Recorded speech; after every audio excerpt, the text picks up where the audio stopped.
예, 안녕하십니까? 황진수입니다. 이번 시간에도 지난 시간에 이어서 현대 경영의 조류에서 부딪히는 문제점과 유학 경영에 대해서 살펴보도록 하겠습니다. 지난 시간에는 우리가 사람을 어떻게 보느냐 하는 다양한 시각들을 현대 경영적인 관점에서 살펴봤고요. 두 번째는 조직이 점차 전문화되는데 거기에 사람의 전인화 요구 부분이 어떻게 서로 부딪히는지에 대해서 두 번째로 살펴봤습니다. 오늘은 그 세 번째에 해당하는 기업의 이윤 추구와 경영 윤리에 대해서 한번 살펴보도록 하겠습니다. 기업의 경영 규모와 영향력이 예전에 비해서 상상할 수 없을 정도로 커져가고 있습니다. 우리는 매일매일 일상생활에서 글로벌 기업들의 영향을 받으면서 살아가고 있죠. 하다못해 여러분들이 스마트폰을 보는 거라든지 혹은 여러분들이 사용하고 있는 다양한 기구라든지 또는 먹는 식재료까지 글로벌 기업들의 영향을 받고 있습니다. 자, 이러한 세계화와 치열한 경쟁 속에서 예전에 조그만 규모로 살아가고 있었을 때의 공동체적인 생각이 점차 무너지고 내 자신 이익을 최우선시하는 그러한 경향이 점차 강조되고 있습니다. 그래서 기업에 있어서도 이윤을 극대화하는 데만 치중하는 그러한 문제점이 드러났고 그걸로 인해서 경영 윤리 문제가 점차 사회 문제화되고 있는 것이 사실입니다. 여러분, 혹시 여러분 앨런 사태라고 들어봤습니까? 앨런이라는 기업은 미국 기업으로 세계적인 기업입니다. 2000년대 일하기 좋은 100대 기업에 선정되기도 했고 미국 텍사스 휴스턴에 본사를 두고 있는 직원 2만 명의 대기업입니다. 그런데 이 기업도 한참 잘 나가다가 거짓 정보로 자금을 빌리거나 또는 주가를 조작하거나 또는 합병 관련 허위 정보들을 흘림으로 해가지고 결국 2001년도에 파산하게 됩니다. 파산하면 자기들만 파산하는 게 아니죠. 경영자만 파산하는 게 아니죠. 그 조직에 몸담고 있던 많은 직원들, 그리고 그 조직에 투자했던 투자자들, 그리고 그 기업과 같이 협력했던 다양한 협력업체들이 함께 피해를 받습니다. 자, 이러한 기업들의 비윤리적 행위로 인해서 많은 사회의 다수 관계인들이 피해를 입게 되는 거죠. 그래서 경영 윤리, 윤리 경영이 중요하다는 주제가 점차 떠오르게 됐던 거죠. 우리나라의 경우에도 대우해양조선이 2015년도에 분식회계 때문에 파산했습니다. 그래서 여러분들이 낸 세금으로 말 그대로 공적 자금으로 이 회사에 이 회사를 다시 살리려고 노력을 하고 있죠. 현재도 현재까지 약 4조 원 정도의 공적 자금이 투자됐다고 합니다. 그리고 올해 사실은 현대중공업이라는 회사에서 대우해양조선을 흡수 통합해서 경쟁력 있는 회사로 키우고자 했는데 EU 집행위원회에서 독점 금지라는 명분을 가지고 반대하는 바람에 그것도 무산되어 있는 상태이죠. 앞으로 어떻게 될 것인지 참 걱정스러운 부분이 되겠습니다. 혹시 여러분 들어봤죠? 가습기 살균제 때문에 많은 우리 소비자들이 희생을 당했습니다. 자그마치 627만 명이 옥시라는 가습기 살균제를 이용을 했고 그중 67만 명이 피해를 입기도 했습니다. 이것 때문에 많은 소송이 걸리고 피해 보상 문제로 아직도 결론이 안 나고 진행되고 있는 소송들이 많은 것이 사실입니다. 자, 이와 같이 기업의 비윤리적 이윤 추구 활동으로 인해 가지고 많은 관계인들이 피해를 보는 것은 물론 어떤 자연 파괴 현상 이런 것들로 인해서 우리 인류 사회에 재앙을 초래할 수도 있다. 그래서 이러한 비윤리적 기업 경영은 막아야 되겠다 하는 것이 많은 사람들의 공감대를 이룬 것이죠. 그래서 준법 경영, 정도 경영, 요새 여러분들 많이 나오는 ESG 경영 등이 등장하게 된 이유가 되겠습니다. 자, 기업도 일종의 지구촌을 이루는 하나의 시민이다 이거죠. 그래서 다양한 이해관계자와 연관되어 있기 때문에 기업 역시 이러한 사회적 책임을 분담할 필요가 있다라는 것이 공감대를 이루고 있습니다. 동양의 자연과는 저번에도 수차 얘기했습니다만 물화일체, 자, 자연과 나는 한 몸이다. 우리는 계속 순환으로 해가지고 생존해가는 하나의 유기체적 삶이다. 이렇게 생각을 하고 있는 거죠. 자, 이러한 삶의 가치가 앞으로 미래 경영에 상당한 부분 기여할 것으로 생각을 하고 있습니다. 예를 들면 인간과 자연과 만물은 서로 조화를 이루면서 더불어 살아가는 존재다. 공생하는 존재다. 이런 얘기죠. 그리고 자연은 서양에서 생각하듯이 어떤 개발과 통제를 하는 그런 대상이 아니고 우리가 함께 포용해야 할 대상이다. 이렇게 생각하는 거죠. 고용관계, 특히 우리 젊은이들의 관심이 많은 고용관계도 어떤 계약에 의한 거래적 인간관계가 아니고 어떤 신의를 바탕으로 한 공동체의 조직, 공동체적인 관계다. 이런 생각을 우리 유학적 동양 사상에서는 많이 이 말들을 하고 있고 이런 것들이 바로 현대 경영이 점차 미래 지속 가능한 경영이 되기 위해서 삽입돼서 나름대로 같이 기여를 해야 되지 않을까 싶습니다. 자, 이상으로 우리가 현대 경영에서 부딪히고 있는 중요한 문제들, 첫 번째 사람을 어떻게 보느냐 하는 관점, 두 번째 우리 조직의 전문화와 이 사람의 전인화 문제, 그다음 세 번째 이 이윤 추구와 경영 윤리 문제, 이런 것들이 현대 경영에서 크게 부딪히고 있는 문제점들이죠. 이러한 문제점들이 잘 해결될 때 미래의 지속 가능한 경영이 이루어질 수 있다고 생각합니다. 자, 그러한 부분에서 유학 경영이 뭔가 기여할 수 있지 않을까를 생각하고 있는 거죠. 자, 그러면 유학 경영에서 얘기하고 있는 가치는 그럼 어떤 것들이 있는지 한번 살펴보도록 하겠습니다. 먼저 유학 경영에서 이상사회라고 생각하고 있는 사회, 그것은 어떤 사회일까요? 우리가 얘기하는 바로 대동, 여러분 많이 들어봤죠? 대동사회. 다 같이 함께 잘 살아 어울려서 잘 사는 사회. 대동. 크게 동일합니다. 이런 얘기죠. 다 똑같다. 이런 얘기죠. 자, 이 얘기는 어디서 나왔을까요? 여러분들이 잘 아는 얘기라는 책이 있습니다. 얘기의 해운편에 있는데요. 해운편에 보면 대동, 즉 유토피아를 그리고 있는 내용이 나옵니다. 한번 읽어볼까요? 밑에 이제 본래 원문이 나오는데 요걸 좀 번역한 것을 제가 좀 가지고 설명을 하도록 하겠습니다. 자, 대도가 행해지면, 커다란 올바른 도가 행해지면 천하는 공공의 것이 될 것이다. 공공의 것이 될 것이다라고 해석할 수도 있고 공정한 사회가 될 것이다라고 해석할 수 있습니다. 여기 보면 천하위공 이런 얘기죠. 천하가 공정하게 될 것이다. 큰 도가 행해지면 이런 얘기죠. 이것이 바로 큰 도라는 것은 커다란 덕을 가진 군자가 행하는 어떤 정치를 얘기하는 거겠죠. 그래서 덕치의 개념이 바로 여기에 들어가 있다고 볼 수가 있겠습니다. 공공의 것이 될 것이다. 어진이와 능력 있는 자를 선발하여 신의를 가르치고 화목을 닦게 하니라는 말이 나옵니다. 자, 강신수목, 강신, 신의를 가리키고 수목, 화목함을 수양하게 한다. 이런 뜻이죠. 이거는 바로 뭐예요?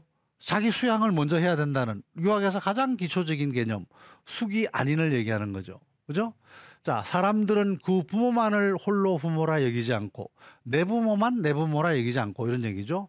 자식만을 자식으로 여기지 않으면 내 자식만 자식이다. 자식이 한 대 맞고 오면 너는 왜 못 때렸어? 이게 아니고 그거는 내 자식만을 위하는 아주 잘못된 생각이죠. 그래서 내 자식만을 내 자식으로 여기지 않고 남의 자식도 똑같은 자식으로 보담는다 이런 얘기죠. 늙은이는 편안하게 일생을 마치게 하고 젊은이는 다 제 할 일이 있게 하고, 자, 각각 다 할 일이 있어요. 자, 사노유소종, 소종이라는 것은 끝날 종이요. 끝나는 바를 가지게 한다. 자, 늘 천수를 다 누리게 하고 이런 뜻이죠. 장유소용, 젊은이들은 자기 할 일이 있어. 그러니까 그러한 일자리가 많아, 사회에. 자기가 일자리를 가서 열심히 일해야 돼. 이런 얘기죠.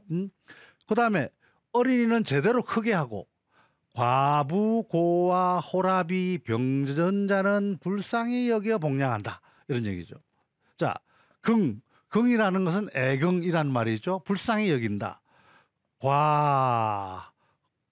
고, 독, 해질자. 과부, 고아, 독, 혼자 된 사람, 해질자, 병든 자를 불쌍히 여기고, 이런 얘기예요. 자, 이건 무슨 뜻일까요? 자, 우리가 공동체, 나만 잘 살면 되는 게 아니고 내보다 못 사는 다른 사람도 같이 포용해서 같이 살아가야 된다, 상생해야 된다 하는 개념이에요. 공동체 화합적인 개념이죠. 그 내용이 바로 이 문구에 들어가 있습니다. 남자는 맡은 바 직분이 있고 여자는 시집갈 자리가 있다. 재물을 헛되이 낭비하는 것은 싫어하지만 반드시 자기를 위해 쌓아두지 않는다. 재물을 헛되이 쓰는 것을 싫어하지만 내만을 위해서 쌓아두지 않는다. 필요할 때는 남을 위해서 쓴다, 이런 얘기죠. 몸소 일하지 않는 것을 싫어하지만 반드시 자기만을 위해 일하지는 않는다. 내 자신만을 위해서 일하지 않는다. 공동체를 위해서 일한다. 바로 사적 욕심만을 헤아리는 것이 아니고 공적 이익도 함께 고려하는 중용의 자세를 얘기하는 겁니다. 자, 이런 까닭에 간사한 꾀가 막혀 아주 술수를 부리는 이런 꾀는 흥하지 못하고, 그죠? 도둑이나 난적이 일어나지 못하며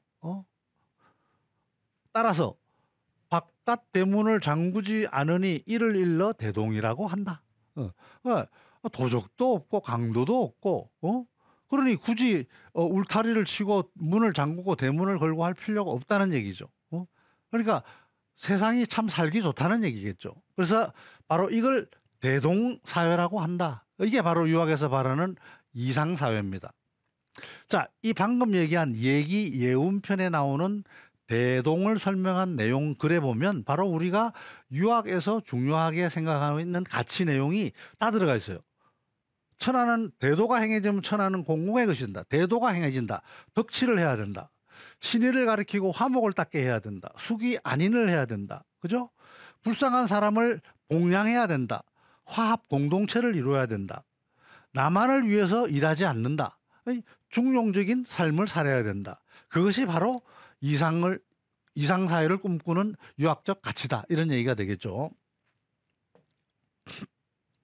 자, 그러면 지금부터 방금 얘기한 그 유학적 가치를 하나하나 간단하게 설명하도록 해보겠습니다. 자, 숙이 아닌, 이건 여러 차례 얘기했습니다. 내 자신을 수양해서 많은 사람들을 편안하게 한다. 이것이 바로 유학의 가장 기본적인 가치관이죠. 내 자신으로부터 점차 제가도 하고 집안도 다스리고 치국도 하고 평천하를 한다. 천하를 다스린다. 나로부터 시작해서 점차 확장해 나간다. 이런 개념이죠. 그래서 모든 일은 순서가 있다. 자기 경영, 자신의 수양부터 행해야 된다. 이것이 바로 숙이 아닌적 가치죠. 우리가 대학 경전 1장을 보면 이런 말이 나옵니다. 자천자. 천자라는 건 뭘까요? 하늘의 아들이니까 천자, 임금이죠. 천자, 임금으로부터, 자, 어디로부터, 이지, 어디에 이르는가, 어는 어디에, 이런 데, 서인이라는 것은 뭇 백성들을 얘기합니다. 천자로부터 서인에 이르기까지, 이런 얘기죠. 일시라는 것은 한결같이, 똑같이, 모두, 이런 뜻이죠. 일시, 한결같이, 다 개자죠. 한결같이 모두. 이라는 것은 뭐뭐으로써 뜻이니까 수신하는 거로써 삼는다. 뭐를? 근본으로 삼는다.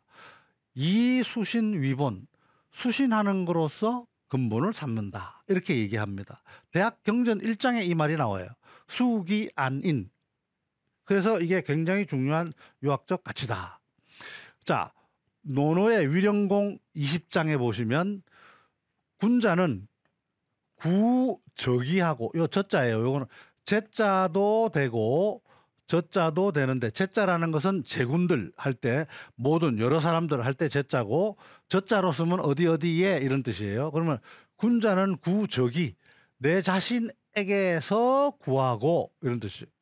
자, 소인은 구저인 인이라는 건 다른 사람이에요. 다른 사람한테서 구한다. 이게 무슨 뜻일까요? 응? 잘못을 남의 탓으로 돌린다는 거예요.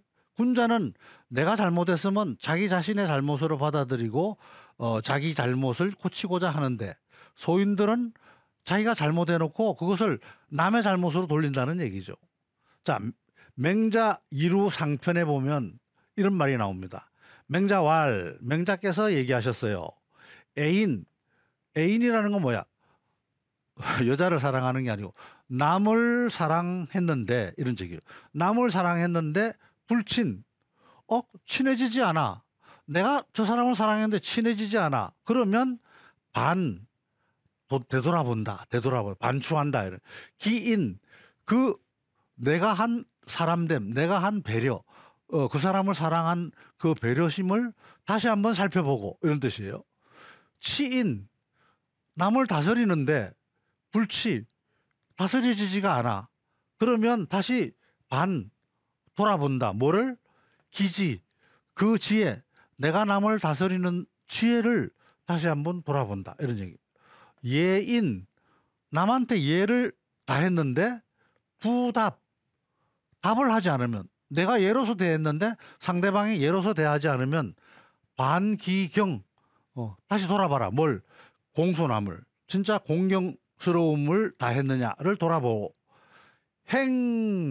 분명히 내가 어떤 일을 행했는데 유부득 얻는 것이 없을 때는 모두 반구적이해라. 앞에 나온 얘기죠.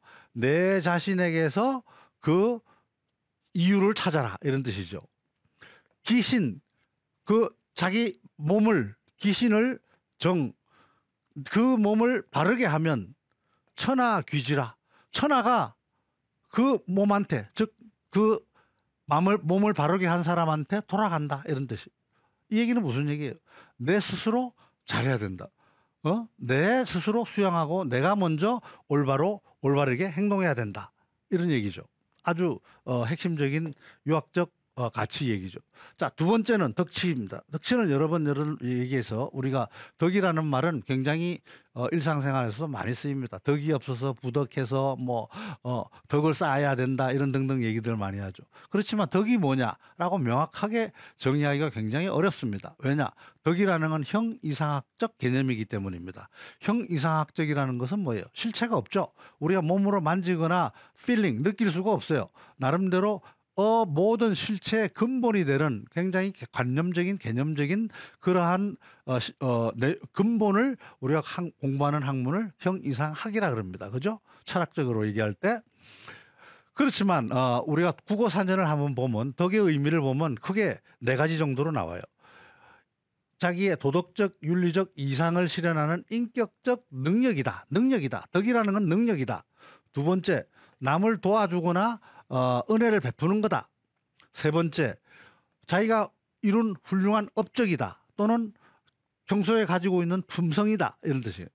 남을 포용하는 그런 마음이나 행동을 덕이라고 한다. 이렇게 국어사전에 정의가 되어 있습니다. 그런데 논어에서 덕이라는 말이 나오는데요.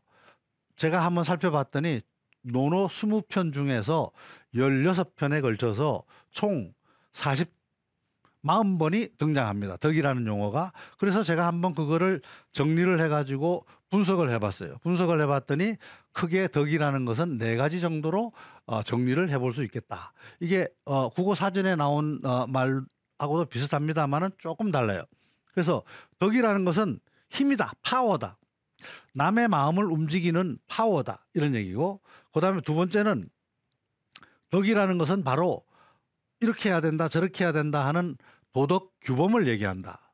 그 다음 세 번째는 각 개인이 갖고 있는 품성, 올바른 품성, 평소에 생각하는 지조, 신념 이런 것들을 얘기한다.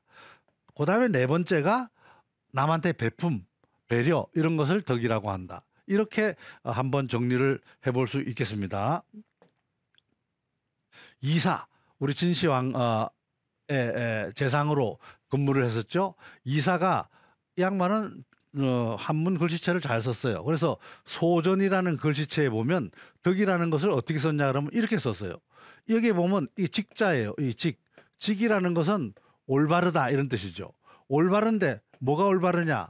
마음, 심자가 밑에 들어가 있어요. 그래서 이 직과 심을 합해서 덕이라고 했다. 그 얘기는 올바른 마음으로 행동한다라는 뜻이 바로 덕이다. 이렇게 얘기해요. 자, 주자라는 사람은 덕을 어떻게 봤냐? 덕지위언, 덕을 말하면 이런 뜻이에요. 그건 득이다. 득이라는 건 뭐예요? 획득하다, 얻는 것이다 이런 뜻이에요. 행도이 유득어심이라. 행도, 도를 행하고 유득, 어심, 마음에 유득, 얻는 바가 있는 것이 바로 덕이다. 그러니까 올바름을 행하고서 마음으로 차곡차곡 쌓이는 어떤 것, 그것이 바로 덕이다. 이렇게 얘기하는 것이 품성을 얘기한다고 볼 수가 있겠죠. 그 다음에 공자는 자, 천생덕어여, 하늘이 나에게, 여는 나니까 나에게 덕을 주었는데, 이런 뜻, 만들어 주었는데, 환태라는 사람은 이 송나라의 대부예요. 환태 기여여하, 그가 나한테 어떻게 죽일 수 있겠느냐. 환태가 공자를 송나라에서 죽이려고 했어요. 왜냐 그러면 공자가 환태에 대해서 예를 설명하면서 환태를 조금 비난했어요. 예를 들면 환태는 자기 밑에 부하 직원들, 종들을 시켜서 자기가 죽으면 들어갈 무덤자리를 나무관이 아니고 돌로 만들려고 했어요. 그래서 공자는 그것은 예가 아니다 이렇게 얘기를 했더니 그것을 마음에 꽁 하고 있다가 공자가 지나가는 길에 죽이려고 했어요. 그렇지만 공자는 논어에서 수리편에서 보면 하늘이 나한테 덕을 줬는데 어떻게 환태 같은 사람이 나를 죽일 수 있겠느냐라고 하는 말이 나옵니다. 자, 이때의 덕이라는 것은 바로 아까 얘기한 파워, 힘을 얘기하는 거예요. 또 공자는 여기에 위정 1편에 보면 위정이라는 것은 정치하는 거죠. 자, 위정 이덕, 덕으로서 정치를 하는 것은, 덕을 베풀면서 정치를 하는 것은 마치 비여, 이거는 마치 북신이라는 것은 북두칠성을 얘기하는 거예요. 북두칠성이 위에 있는 북극성이 그 자리에 그대로 있고 중성, 여러 별들이 공지, 그거를 둘러싼 거와 같다 이런 얘기예요. 북극성이 있고 여러 별들이 거기를 둘러서 도는 거와 같다 이렇게, 바로 덕이 있는 군자의 행위를 얘기하는 거죠. 그죠? 이거는 영향력을 얘기할 수 있겠죠. 그죠? 그 다음에 공자는 도지이정, 도라는 것은 길도자가 아니고 요거는 이제 요런 도자예요. 이끈다, 지도한다 할 때 정약으로서 이끌고, 제지이형, 형벌로서 다스리면 민면이 무치라. 백성들은 그 순간만 딱 벗어나면 무치, 부끄러움을 못 느껴. 근데 도지이덕, 덕으로서 이끌고 제지일에, 예로서 다스리면 유치차격이라. 부끄러움을 알고 격이라는 것은 고친다. 발월정자, 자기 스스로 고치려고 한다. 다시 얘기하면 정치술수나 형벌로서 다스리기보다는 덕과 예로서 다스리면 오히려 백성들이 순화되고 잘 다스려질 수 있다를 얘기합니다. 유학경영에 있어서 굉장히 중요한 덕치의 중심적인 얘기죠. 그 다음에 한번 보면 수리편에 보면 공자는 지어도, 도에다가 뜻을 두고, 그죠? 덕에다가 근거를 해서 의여인, 인에 의해서 유어예, 예 논다 하는 말이 나옵니다. 도의 뜻을 두고 덕에 근거하여 인에 의거하고 융예에 놀아라.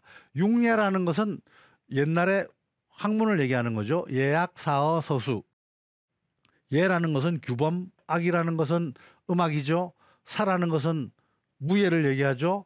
어라는 것은 마차를 모는 거, 말 모는 거, 서라는 것은 우리가 말 그대로 문학을 얘기하는 거고, 수라는 것은 요즘으로 따지면 수학, 과학을 얘기하는 겁니다. 이러한 육류에 논다. 여기에도 보면 도의 뜻을 두고 덕에 근거해서 이런 말이 나와요. 그래서 덕치라는 게 유학에서는 굉장히 중요한 개념으로 삼고 있다. 자, 방금 유학 경영에서 두 가지 중요한 가치, 수기 아닌 덕치에 대해서 말씀드렸습니다. 자, 다음 시간에 계속하도록 하겠습니다.